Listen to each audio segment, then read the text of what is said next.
you could love me and leave me broken hearted. Persuasion, fascination, they both go together, baby. Hey, yeah. Persuasion, persuasion. You made me love you through persuasion and love you so true.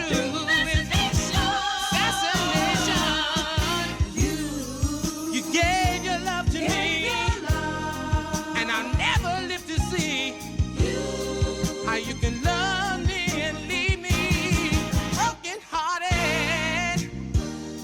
I'll never, never know You know, a how you huge could love me testimony so. from the Jewish people, and it's fairly well And known ever, that in the early steps have the of heart to gathering the see me Jews go. back to Israel, You seem evangelical so Christians true had to tremendous me. part. And Till I yet, just sometimes you tell couldn't me I see support this.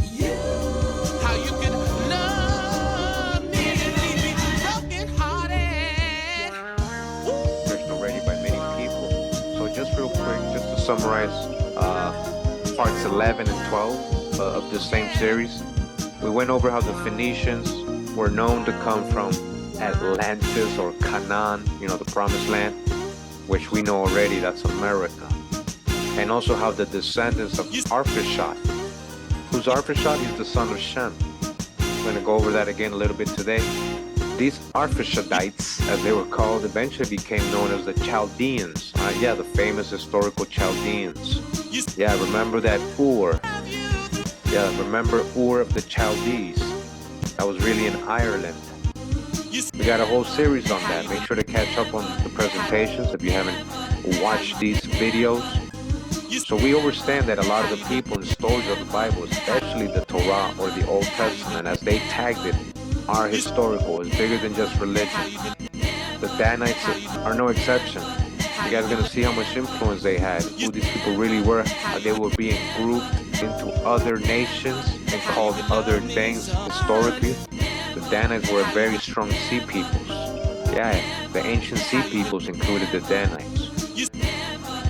So I know a lot of people may already know about the Danites, especially those who read scripture, grew up reading, you know, biblical stories and biblical genealogy. But there's a lot of people who never really read the Bible or cared to know or was raised in an environment where he would have to read the Bible and know who the Danites were. I'm hoping both sides can just come together during this video so we can just build and understand together. So right away, I just want to get into genealogy. You may call it biblical genealogy. But as this book shows, because this ain't the Bible I'm going to read to you, the very start of most history of man and civilization when it comes to genealogy is the patriarchs, the antediluvians, Atlanteans. It says here royal genealogies, or the genealogical tables of emperors, kings, and princes from Adam to these times in two parts. So it gives you the breaks down part 1 and part 2. This is by James Anderson, D.D. And this was published in 1732. Alright, 1732. So for those who don't know, in the biblical accounts, and actually in many old ancient accounts, there was a great flood. And after this great flood, there were certain survivors. And the Bible speaks of a certain family, right, that survived this flood. And the story about 3 brothers being the progenitors of the human race. Their names being Ham, Japheth, and Shem. Now we can take this literal or symbolic, or meaning that these people represent many nations. Either way, again, we're just doing an overview, just so we can have a reference with the things we're about to read, and the nations we may get to know. So one of these sons, again, is Japheth. We've gone over Japheth's descendants in my Sumerians video. Check out part 2 of this series.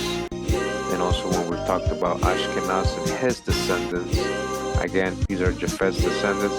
A lot of nations come out of these people like Gomer, Magog, Madai, Javan. These are the Greeks. Meshech, Tubal, Tiras, Ashkenaz, Riphath, Togarmah, and so on. Then you get the line of Ham, right? Ham. His son's Cush. And I just want to close in, as you guys can see, the father of the old Sinites, called afterwards Saracens in Arabia. A large colony of them traveled into Africa and mixed with the offspring of Mizraim and Phut, who were called Mars or Moors, a people of tawny complexion. But their first settlement was in Arabia, only not in Ethiopia. Alright, so can we take that to be historic? And his descendants Nimrod, Seba, Havilah, Rama. Alright, then you got Mizraim, another son of Ham. Right? They're saying the Egyptians that came out of him. Phut and Canaan, right? The Canaanites, Canaan, who settled in the promised land when they weren't supposed to, right? We got that video as well. And that's why Joshua eventually came and removed them, because they had settled there in the lot that wasn't theirs. And this is the story you find in the Circle 7 Quran. Drew Ali stated that they were kicked out of Canaan, right? The Moors, the ancient Moabites, by Joshua. And then they had to gain permission from Pharaoh to resettle in Morocco, right? Tripoli, Algiers, and all that. I'm just quoting the Circle 7 Quran. I'm telling you the background behind it. Right, so Canaan, it was Canaan's people who had settled there in the wrong lot. They liked that land, so they just settled there, you know? And then right here it says the 11 Phoenician or Canaanite nations that dwelt in the river of Egypt to Euphrates. Alright, and they're listed Sidonians, Hittites, Jebusites, Amorites, alright, and so on. A lot of nations that are going to be dealing with the Danites. So remember, again, these are all nations of Ham, or descendants of Ham. And then we got Shem, or Sem, as it says here, but it's Shem, Shemitic Shem, the second son, and his descendants, Elam, who became the father of the Elamites, or the ancient Persians. Alright, the Persians. Yeah, these are Shem, right? These are what you would call Shemitic nations. Shemitic, yeah. They took the H out and started calling it Sem or Semitic. Let me show you. Alright, so before I do this, shout out to, of course, Con Drop. You know, I stay learning from this brother so much.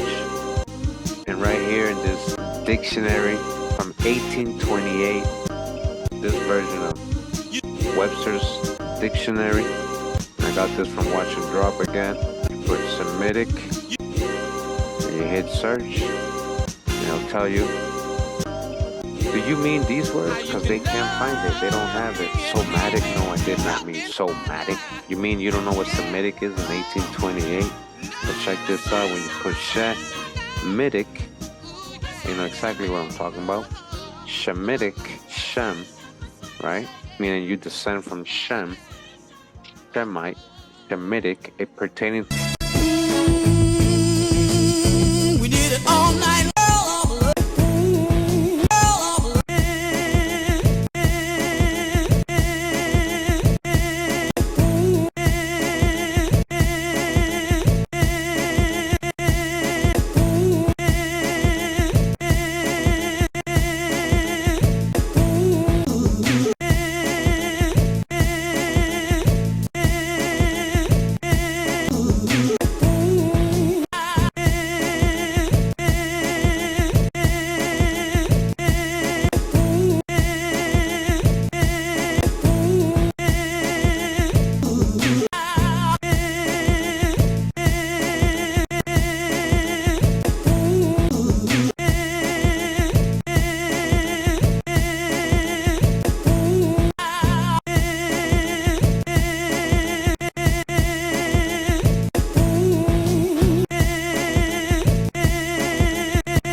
under Abraham, meaning Esau, Isaac's people, which includes Ishmael, right? The Arabs.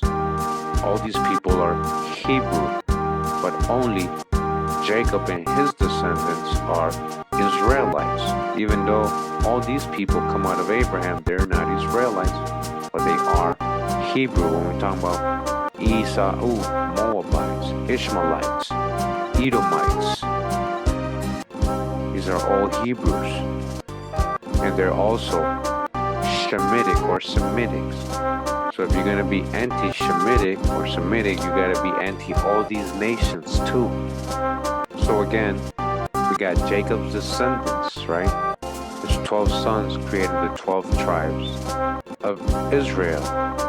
One of them, again, was the fifth son, right? Dan, born at Haran. In 10 months after Judah aged at the descent, 48 and 6 months, had been married and had the one son, Hushim. They're saying that Dan had only one son. We're going to see how it doesn't make sense later on because he multiplied a lot. Several sons, as it says here, Hushim, several sons. They don't list them, but eventually they list one of his descendants, Ammishaddai. It says Ahiezer, the prince of Dan, at the erection of the tabernacle. Alright? But there's a lot more historic Danites. We're going to get into it. I just wanted you guys to see the genealogy of the Danites, who they are, so you guys can understand where they're coming from, who their family is, when they are dealing with other nations that are not from the same family. Alright, so real quick, we're just going to go to this 1611 version of the King James Bible. Controversial Bible they took out of circulation.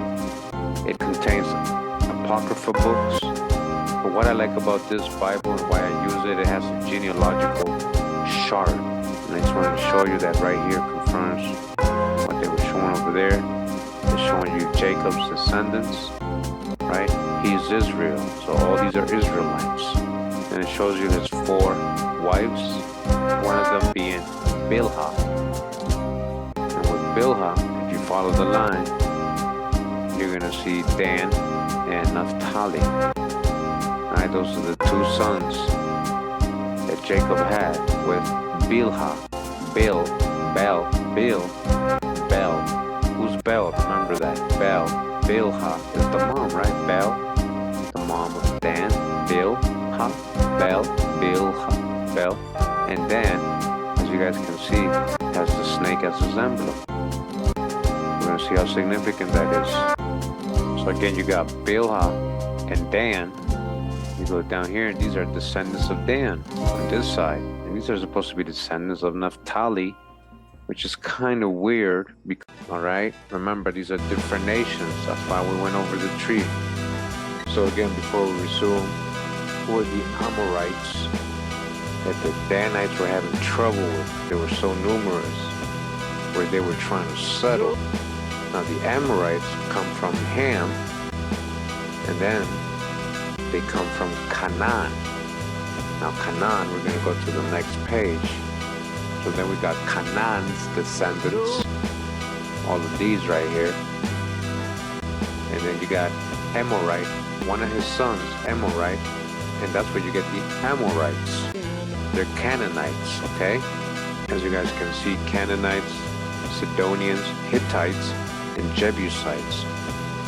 The Jebusites are the ones that Joshua encountered in the city of David in Jerusalem when he regained it, the holy city.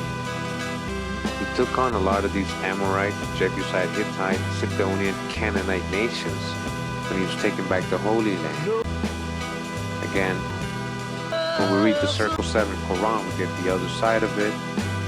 Thomas Drew letting us know that the ancient Moabites and all these Canaanites were expelled from Canaan by Joshua. And we're going to go back to the book. And we're back in the dictionary. Again, the Danites attempted to settle south in the vicinity of Sora and Eshtaol. This attempt failed in the region crowded with indigenous Amorites, indigenous Hamites, or Canaanites. the Amorites, immigrant Philistines, and Israelite groups such as the Judahites and Ephraimites, right, from the tribes of Ephraim. As a result, the Danites migrated during the period of the Judges to the extreme north. 5 Danite spies set out to consult a Levite priest in Mount Ephraim along the way and discovered Laish, a city both rich in resources and vulnerable to attack. We're going to read a lot about the Philistines and their relationship with the Israelites and the Danites. All right, these were mostly enemies of the Israelites. Continuing the dictionary, it says in many aspects the Danites are unusual. They apparently did not have many clans. Only one is listed, and sometimes they are referred to as a clan rather than as a tribe. The Danites were the only tribe who failed to hold or receive a tribal allotment. They are criticizing the son of Deborah for failing to join the Israelite coalition against the Canaanites, right? The Danites were like, nah, you guys on your own. The best known Danite, Samson, was the most uncharacteristic of the judges. The tribal blessing, Genesis 49:17, Dan shall be a snake by the roadside, a viper along the path, may reflect a reputation for violence. Nothing about the Danite conquest of Laish belies such a reputation. Jacob's deathbed words about Dan. Dan shall judge his people, right? He shall judge. He's the judge as one of the tribes of Israel. Have an enigmatic quality and have left some wondering whether the Danites lack full tribal status at some point. Another question about Danites is the relationship to other ethnic groups with similar names migrating in the region near the end of the second millennium, alright? So basically this is going to get into what I'm going to get into with you guys. I'm going to show you guys who the Danites became. Now they're talking about their relationship to other ethnic groups, huh? It says here Greek records named the Danaoi, Phoenician records the Dinim, and Egyptian the Danyen and Danuna. All may be linked. The evidence is inconclusive. Alright, we're going to show the different sources. You guys decide, but we know that historically the Danites were sea people. We're going to read about all this. We're going to learn this. And yes, all these nations are Danites. The Galilean tribes fell to the Tiglath-Pileser III Assyrian army in 732, and many Danites were among the exiles forced to resettle in Assyria. Alright, Danites became exiles. The remaining northern tribes went into exile when Samaria fell a decade later. The Danites' migrations probably ended in the district of Assyria. Probably. Alright, so again, Danites in Assyria. Remember that. So Danites, a lot of Danites ended up in Assyria. Do you guys think they mixed with the Assyrians? They had any relationship with the Assyrians? The Danites were sea peoples. They probably had a lot of value in ancient Assyria. Alright, real quick, we're going to read from the Sundervan Pictorial Bible Dictionary, General Editor Merrill C. Tenney. Alright, this is a 1963 version. And we go all the way to Dan. It says here, tribe of Dan. The tribe to which Dan, the fifth son of Jacob, gave origin, and the territory allotted it in Canaan. Alright, in Canaan. One son is mentioned among those who migrated to Egypt. By the time of the Exodus, his offspring had increased to a total of 62,000 men. The tribe acted as rear guard during the Exodus. They were given a fertile area lying between Judah and the Mediterranean Sea, occupied by the Philistines, right? Remember, Hamites, Philistines, whose lands extended from Egypt to the coast west of Shushan.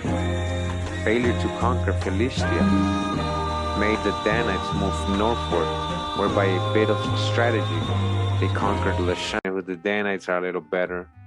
It says here, the Student's Manual of Oriental History, a manual of the ancient history of the East to the commencement of the Median Wars by Francois Lenormand, librarian of the Institut de France, and E. Chevalier, member of the Royal Asiatic Society, in London, Volume 1, comprising the history of the Israelites, Egyptians, Assyrians, and Babylonians, all right?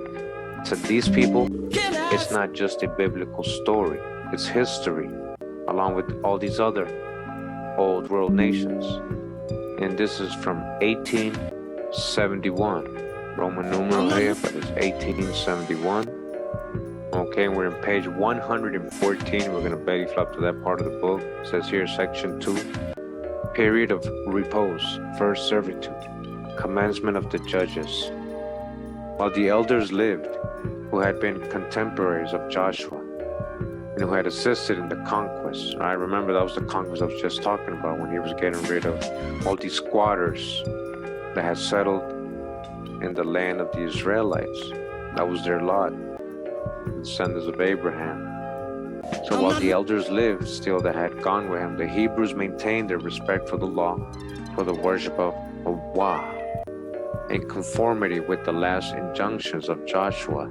Some of the tribes recommenced hostilities, either to make new conquests or to reconquer cities captured at the first invasion, but which the Canaanites had been able again to occupy. Thus the tribes of Judah and Simeon attacked some Canaanite colonies near Bezek, a city whose precise position is unknown, but which must be between Jerusalem and the Jordan. 10,000 Canaanites were defeated near that city, whose king Adonis Bezek had his thumbs and great toes cut off, a punishment which by his own account he had inflicted on 70 kings. Jerusalem, it is true, they could not take from the Jebusites, but all the rest of the mountains of Judah were cleared of enemies, and they even possessed themselves for a time of the cities of Gaza, Ascalon, and Ekron. Bethel fell by treason into the hands of the Ephraimites. Nevertheless, the tribes wanted either the strength or the energy to expel completely or to exterminate the Canaanites, as Moses had commanded. Joshua had committed a great fault in not naming his successor. The want of a head, the absence of union and concert in their operations, paralyzed the forces of the Hebrews. Alright, Joshua didn't leave a leader, so bad things started happening. It was especially the northern tribes, those of Dan, Manasseh, Ephraim, Asher, Zebulon, and Naphtali, that could not take all the cities which had been assigned to them, or were obliged to content themselves with imposing tribute on the Canaanites, permitting them still to live in the midst of Israel. In general, the coast cities successfully repulsed the efforts of the Israelites and remained in the hands of their ancient possessors. This is the reason why the campaigns of the last great warrior king of Egypt, Ramses III, campaigns which took place at this time and touched only the seacoast of Palestine, have no place in the history of the Hebrews. In the Egyptian inscriptions which give accounts of these wars, there is no reference to the children of Israel, and at the same time the book of Judges makes no mention of the passage of the Egyptian armies. A messenger of the divine will came to announce to the Hebrews the fatal consequences of their weakness. The people admitted the truth of all that was said by the men of God, but they could only answer the appeal by their tears. The Canaanites became more and more dangerous by their material force, which was not yet broken. Still more by the religious worship so seductive to the senses, and also by their corrupt manners. The old men who had surrounded Joshua died off one by one. From the good old days of warlike spirit and religious enthusiasm, there only survived the high priest, Phinehas, whose aged arm could no longer avenge, as once it did, insults to the laws in the name of Hawa, and who was not capable of maintaining the political and religious unity of the tribes, and of preserving them from anarchy. Alright, so bad things again started happening. The elders had died off. Those who were left in charge were being corrupted. They didn't have that warlike spirit anymore. They were falling into anarchy. And then, as it says here, idolatry and the corruption of manners increased from day to day. With no head and no common center, the tribes became estranged from one another, and their mutual indifference threatened to grow into hostility. They were beefing amongst themselves.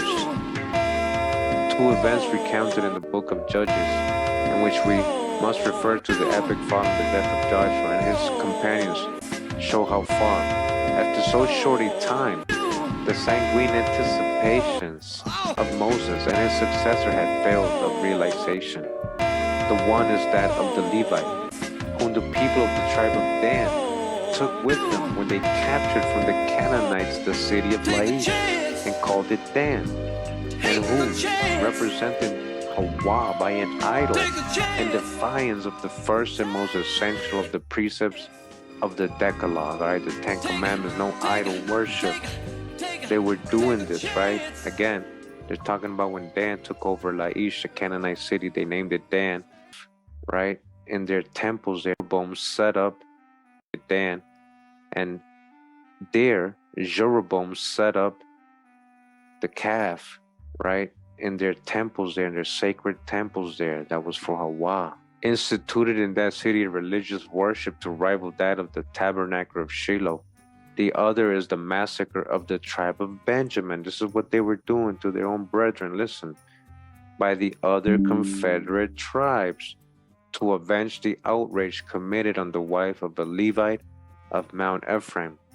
The details of this last event present a miserable picture of the barbarous manners of the period. The infamous conduct of the inhabitants of Gibeah, the corpse of the Levite's wife cut in pieces and sent to all the tribes to provoke them to the war, the slaughter of the Benjamites, wherein the innocent were confounded with the guilty, and finally, the expedition against Jabesh Gilead and the massacre of its inhabitants, who had remained quiet during these events in order to give their daughters to the survivors of the tribe of Benjamin, and thus enable the tribe to recover itself. Or the national sanctuary of Shiloh, all right? They started associating and allying themselves with who? Canaanites, sons of Ham, and soon they did not fear even to give themselves over to the worship of Baal, Ashtaroth, and all the Phoenician divinities. That patriotic feeling, which should always have been strengthened by religious unity and the solemn assemblies of the Mosaic feast, became weaker every day, and soon the tribes, isolated and without a head, were attacked, either by neighboring nations or by the enemies whom they had the imprudence to tolerate in the interior of the country, and who began to recover themselves and to gain strength. From time to time, it is true, an energetic man put himself at the head of a certain tribes, or even of the entire nation, to revive the national spirit and throw off the foreign joke.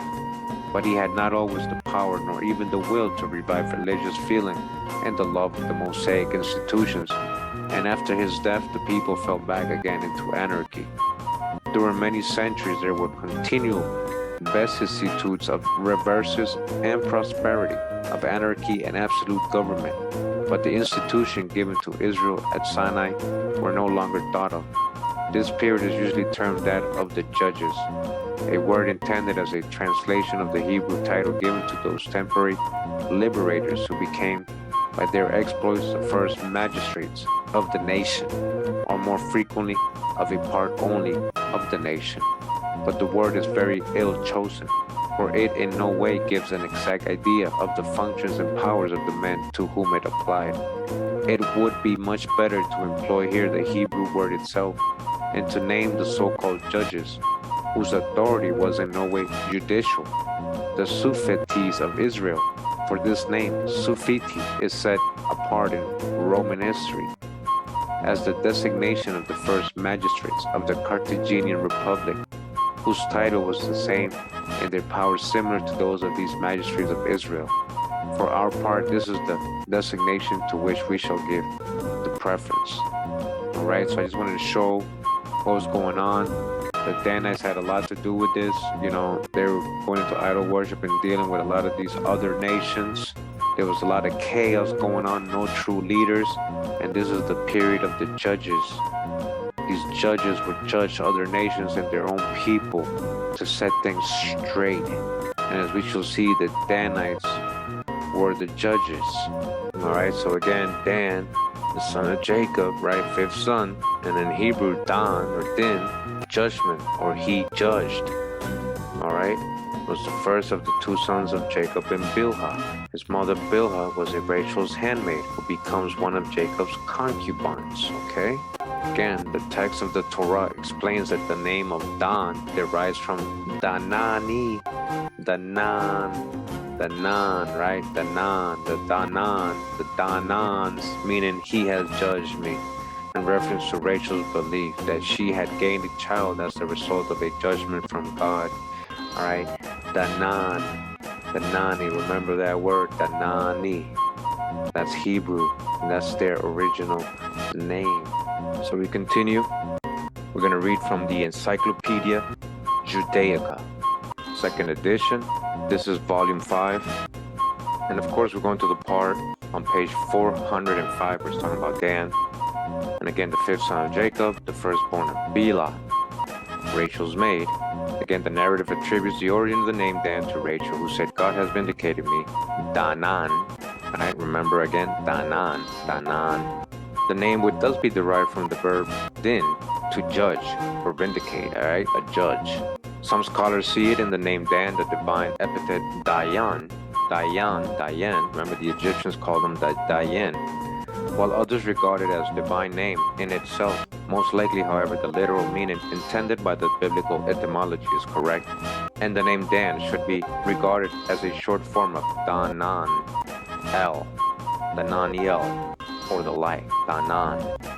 Alright, so just go a little further ahead, get here a little bit of the history of the tribes, just to gain more understanding about who the Danites were and what was going on with their situation here with the other Israelite tribes and other nations.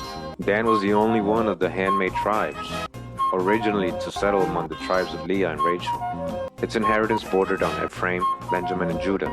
It would seem that at first its territory was limited to that area between Sorah and Eshtaol. Here, however, they were under pressure from Amorites on the west, right? Remember who the Amorites are? They're Canaanites.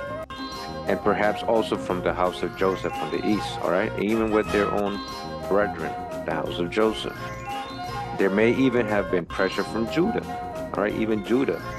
So they don't got good relationships right now with these nations. At any rate, the tribe of Dan was forced to search for a new area of settlement. The story of this second attempt is related in detail and unique narrative, which may have wider significance. And that's in the book of Judges, right? That's where we get the book of Judges. The Danite experience possibly constitutes the paradigm for all movements and migrations of the tribes of Israel during the period of settlement. 3 references in ancient Hebrew poetry reflect the history of the Danites during the period of the Judges and the beginning of the monarchy. These are the allusions to be found in Jacob's blessing, the blessing of Moses, and the Song of Deborah, short poetic utterances in which, however, there is more that is obscure than is clear. Jacob's blessing appears to reflect the earliest period in the history of the Danites, describing a tribe which, on the one hand, is struggling for recognition. Why wouldn't they be recognized? Participation and responsibility within the tribal confederacy. And on the other is fighting for survival against nomadic tribes or even the Amorites. So they're under a lot of pressure. In the Song of Deborah, the tribe is berated for not having participated in the war against the Canaanites, all right? They didn't help the other Israelite tribes against the Canaanites. With biting irony, the question is asked. And then, why did he abide with the ships? Judges 5:17. Meaning, why were they seafaring instead of helping out locally, the other tribes? It is not clear from this verse exactly where Dan resided at the time of Deborah's war. Whether in the south across from Jaffa, on the coast before the migration northward, or already in the north following the migration, right? It's not clear, they don't know, so they can't tell you exactly, right? Scholarly opinion generally favors the presence of Dan already in the north at this time, since it appeared a Danite, right? Shuham, right? Hamite, ancestor of the Shuhamite clans. Hamite clans. Let's go back Again, Samson's experience shows that despite the attempt to preserve the purity of the family, tribe, and nation by not intermixing with the nations of the land, social contact and even marital ties were established between the Danite clans and the Philistines, Hamites. So it makes sense that he would name his son Duham, keeping the name of one of their progenitors on the Hamite side, right, on the Philistine side. According to Y. Jardin, the biblical references prove that at a certain stage of Dan's settlement, the tribe enjoyed the closest relationship with the Sea Peoples, okay? The Danites were Sea Peoples. They were mixing with them, and they were the Sea Peoples. A large part of those ancient Sea Peoples were Danites. Right, that's what we're going to get into. This is why I'm doing this video, so we can understand as we proceed with our research and go into other topics when we start talking about Phoenicians and Sea Peoples. Now, you guys know already, Phoenicians came out of Atlantis, so-called Canaan. That was America, the real promised land. That was over here. So it coincides with what they're saying here, right? The Danites were Sea People. Dan's coming from the promised land too, the real one. And remember the videos we did on the ancient navigators of America? We know we had the capabilities. We've been doing it for thousands of years. Our ships, they call them canoes, but they fit about 150 to 200 people, some of them. These were just like the so-called Phoenician or Viking ships, made out of one tree. We had huge trees here in the Americas, the real Lebanon. Continuing, that Dan was an ancient tribe that extended over the entire East, and that during this early period it had no connection with the confederacy of the tribes of Israel. It gradually moved closer to the tribes of Israel until it was accepted into the Amphictyony and became one of them. Its original area of settlement was along the coast near Jaffa, in the region between the settlements of the Philistines and those of the Tejeker mentioned in Egyptian records. In Jardin's view, there is a close relationship between the tribe of Dan and the tribe of Danaoi, okay? Again, they're telling you who are the Danans or the Danaoi of Greece, ancient Greece.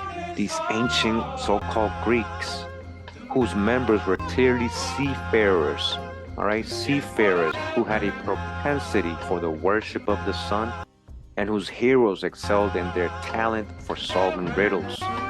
Factions of the tribe wandered as fighting troops, spread to different places, they're talking about the Danites, and founded cities, which they named for the patriarchs of the tribe.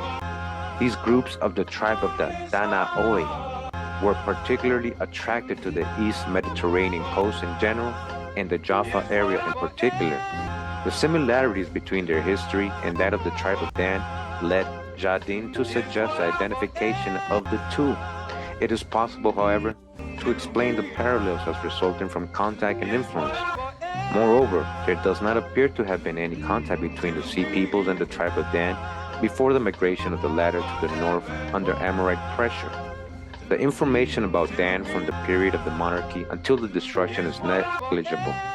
It would seem that with the founding of the monarchy, the Danite clans in the south were assimilated into the kingdoms of Judah and Israel and lost their distinctiveness. As for those in the north, they appear to have been concentrated around the city of Dan, the importance of which increased after the division of the kingdom. Jeroboam, son of Nebat, all right? Jeroboam, if you guys know scripture, he was the first king of Israel. They mean 10 tribes, which does not include Judah or Benjamin. All right, this is when they were separated. So there was the kings of Israel and the kings of Judah at this time. Now listen to what Jeroboam did. Jeroboam established a central royal sanctuary in Dan, the northern end of his kingdom, and placed in it one of the 2 golden calves of the worship of the God of Israel.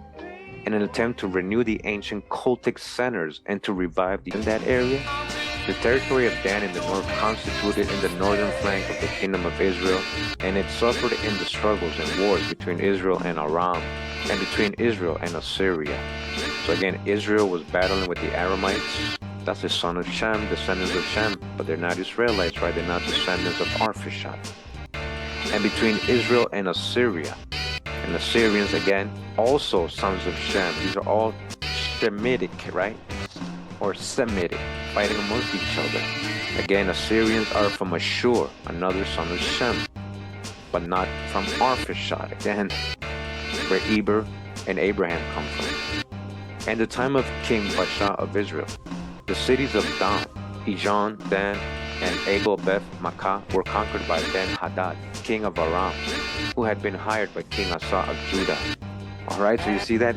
Alright, so you see, the tribe of Judah was at war with the Danites because they were over there allowing Jeroboam and the king of Israel to, put idols in the temples. Have to judge me, said Rachel.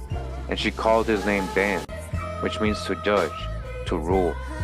This word, while perhaps on that occasion first started as a surname, has been perpetuated as a title in the Gothic, Anglo-Saxon, and English. In these languages, Din, Dun, Don, and Dan signify ruler or master, alright? The Don, right? You guys see where that comes from, the Don. The expression is repeatedly used by Shakespeare, Spenser, Chaucer, Prior, and others. The Spanish, too, from close contact for ages with the Hebrew, have engrafted it in their title of Don, like Don Julio, right? Don Curimeo. It is in use in our universities to designate a professor or university official. At a conference in Bayswater in 1875, one of the opposition speakers took exception to these remarks. He believed that the university in Spanish Don was derived from the Latin dominus, and as for Dun, in Scotch it meant a hill. I had not an opportunity of replying, but the objector seemed not to know how thoroughly he was confirming what had been asserted. We did not seem to reflect that Rome, who was not even an infant in his arms when Rachel said, God has judged me, must have coined her dominus and damno from the Hebrew or Phoenician, right? He's letting you know that that's not Roman, because that came much later on. Their civilization, their people came much later on. As regards Dun, Don, likewise, in the Gothic means hill, as well as master. And in this double signification, they merely resemble the word eminence, which in Ireland especially is used as a title. Alright, so it still kind of means the same things, and right there. Dun and Don, therefore being identical, how come they to mean a hill, and yet often to be the name of a river, unless it be for the same reason that another form of the name was also imposed, so a river could have eminence, right? Be great, powerful. How often do we see in the Bible the name of an individual foreshadows the character and career? Dan's name given by Rachel implies authority and vigor, and Jacob, when bestowing his blessings, repeats and confirms it. Dan shall judge his people, said the venerable patriarch, and proceeded to name other characteristics implying great wisdom and astuteness. The serpent is the scripture symbol of wisdom.